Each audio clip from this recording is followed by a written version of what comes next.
Olá, nós vamos conversar sobre o desastre ambiental que já atingiu praias de todo o Nordeste. O nosso convidado é o senador Alessandro Vieira, do Cidadania de Sergipe. Seja bem-vindo, senador. Muito obrigada pela presença.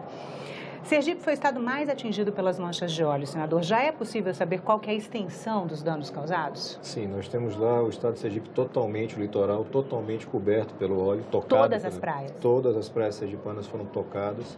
Nós temos toda a extensão do nosso litoral contaminado, inclusive com ingresso de óleo, de material ligado ao vazamento no estuário de alguns rios. Isso quando você descreve fisicamente a situação, mas tem todo um prejuízo humano e econômico para a fauna e para a flora, que já é possível ter alguma dimensão? Sim, a gente está com as entidades do governo estadual tentando mensurar isso matematicamente. Você tem problemas para o trade turístico, que deixa de ganhar por conta do evidente As praias perderam prejuízo. vulnerabilidade? As praias perderam todas elas. A gente está no processo de recuperação dessa condição. Você tem alguns locais onde você não tem como fazer uma limpeza mecânica, como por exemplo o manguezal. Você tem toda aquela fauna prejudicadíssima e a recuperação tem que ser manual e aguardar o tempo natural dela se recuperar. E a gente está tendo um retardo muito grande na adoção das medidas mais importantes de reparo. Você tem que ter recursos para poder fazer a contratação de pessoal, treinamento e colocar na área para fazer a limpeza. A gente vem fazendo como parlamentar esse esforço de empurrar o governo estadual e o governo federal. O estado de Sergipe passa por uma crise fiscal, a exemplo da maioria dos estados brasileiros, né? Ele começou o ano de 2019 na segunda pior categoria de contas públicas, né? 3 estados eram considerados críticos ou péssimos, que eram Rio Grande do Sul, Rio de Janeiro e Minas Gerais, e o Sergipe ficou na categoria muito fraco, né? Logo colada na categoria péssima, né? Junto com mais 7 estados. Como é que é possível atuar para fazer a contenção de um desastre sem recursos? A primeira coisa que você tem que fazer é definir prioridades. Essa é a obrigação do governador do estado. Quando o governador vai para a rua pedir voto, ele diz que tem capacidade e condições de resolver os problemas com os recursos que estão disponíveis. E ele tem sim como fazer isso num primeiro momento. Falta celeridade para você dimensionar o estrago, solicitar o apoio e cobrar esse apoio politicamente aqui, em Brasília. A nossa etapa, que é fazer essa cobrança, viabilizar os recursos, a gente vem fazendo. Então, nós conseguimos hoje pela manhã, através da reunião com a ministra Tereza Cristina, a antecipação do defeso, do seguro defeso, para a comunidade de pescadores e marisqueiros ter uma proteção financeira, porque eles estão impedidos de atuar. O seguro-defesa, ele normalmente vai ser pago a partir de novembro. Isso, a gente ele vai ser conseguiu pago antecipar antes. em um mês, um mês de antecipação do seguro, para que essa comunidade possa ter sua subsistência mantida. Isso para os pescadores de todo o Nordeste? Todo o Nordeste, mediante solicitação. Então, você vai ter que ter uma solicitação do Estado, uma triagem, evidentemente você tem que saber se aquela comunidade foi ou não afetada, no caso do Sergipe todas foram, e aí você tem a concessão. A gente vem cobrando isso e atuando, mas é uma atuação que exige conjunto de dados de prefeituras, do governo estadual, governo federal, e está faltando essa coordenação. O governo federal não assumiu isso como um desastre nacional.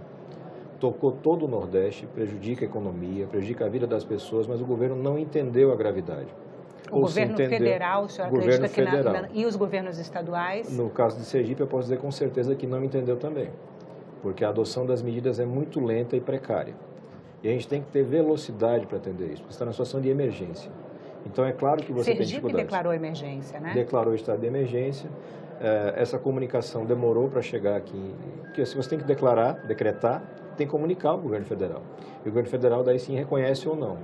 Entre comunicar e reconhecer foram menos de 12 horas. Quase que um recorde na modalidade. Mas para chegar de Sergipe para Brasília demorou muito, demorou quase uma semana. Assim não chegou de Sergipe a solicitação de recursos específicos. Quantos milhões de reais você precisa para fazer o quê? Não chegou em Brasília.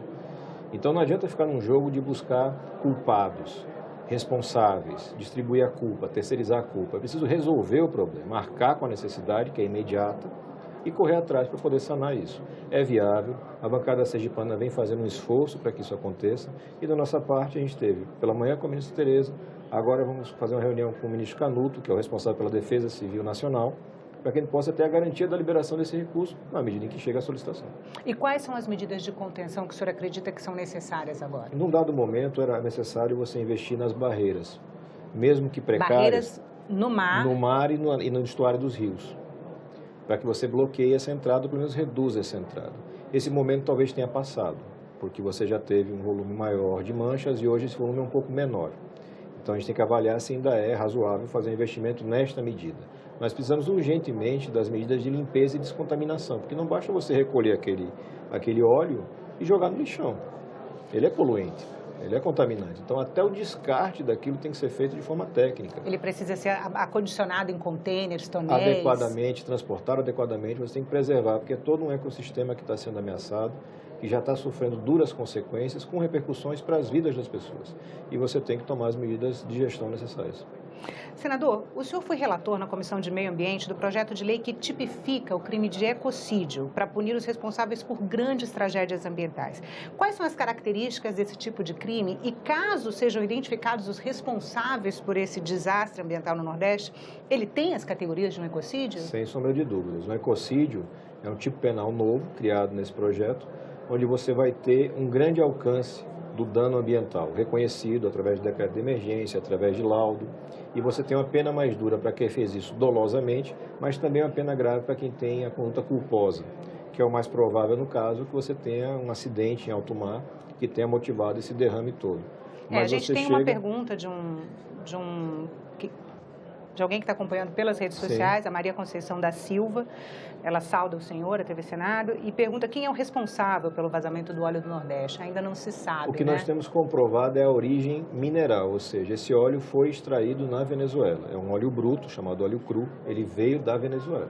Mas ele não veio navegando da Venezuela para cá, ele estava sendo transportado em alguma embarcação e provavelmente na costa entre Paraíba e Pernambuco você teve esse derramamento, que pode ter sido um vazamento no próprio petroleiro ou pode ter sido na transferência desse material de um para outro, porque a Venezuela está impedida de comercializar com a maior parte dos países.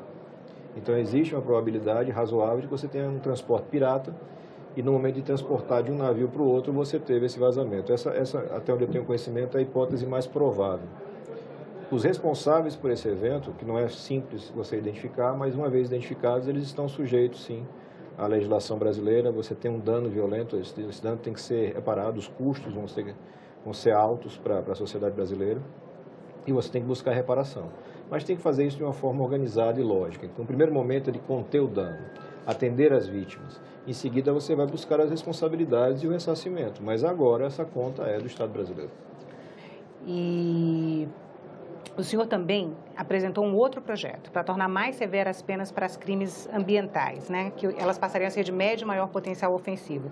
Hoje, esses crimes são considerados de menor potencial ofensivo? Isso, na sua maioria Eu descobri lendo a justificativa do projeto. Exato, a maior parte dos tipos penais que cuidam de danos ambientais são de menor potencial ofensivo. E você tem que, a norma penal ela serve não só para punir aquele cidadão, mas para induzir condutas. Você tem a ameaça da coerção para induzir condutas, no caso, a gente quer induzir uma conduta positiva com relação ao meio ambiente. Você tem que garantir que o cidadão saiba que vai ter uma consequência grave se ele desrespeitar a legislação. Porque no Brasil, infelizmente, por conta da cultura longa de impunidade, você tem uma certa tolerância com a lei. Então, você assume o risco ou o custo de fazer errado na certeza de que não vai ser punido. É essa certeza que a gente quer mudar. Senador, em relação ao desastre ambiental no Nordeste, quais a expectativa que o senhor tem dos próximos passos? Primeiro de tudo, que o governo federal assuma a coordenação nacional, ou faça a designação de alguém para fazer a coordenação regional deste incidente. Você tem que ter as equipes do ICMBio, IBAMA, coordenadas, Defesa Civil Nacional, coordenadas, uma coordenação central, para que isso seja efetivo e rápido. Você não pode ter simplesmente o deslocamento do pessoal do IBAMA de um estado para o outro, acompanhando a mancha e deixando para trás o dano, que é mais ou menos o que está acontecendo. A equipe que passou por Sergipe já foi para a Bahia e a coordenação se perde nesse meio tempo. O IBAMA não tem todas as suas coordenações preenchidas, suas superintendências preenchidas até agora. O governo está quase completando um ano. Mas como você tem um governo que tem questões ideológicas que têm repercussão na parte ambiental, você teve um esvaziamento, foram todos exonerados logo no início pelo ministro Salles, e ele não recompôs a equipe. Então, em Sergipe, a gente não tem superintendente do IBAMA. Para dar um exemplo, tem alguém exercendo a função precariamente. Você tem servidores que reclamam de uma falta de atenção completa. Isso vai gerando uma falência do sistema do Estado que tem prejuízos que ficam mais evidentes quando você tem uma tragédia dessa proporção. Senador, muito obrigada pela entrevista. A gente conversou com o senador Alessandro Vieira, do Cidadania de Sergipe, sobre o desastre ambiental que afetou todas as praias do Nordeste, com manchas de óleos em 166 localidades de 72 municípios. Se você quiser rever este programa ou quiser assistir a outros da TV Senado, vai no nosso site, senado.leg.br/TV ou ao canal da TV Senado no YouTube. Se você quiser fazer uma crítica ou sugestão, liga pra gente. O telefone é 0800 61 2211, a ligação é gratuita. Obrigada pela atenção e até a próxima.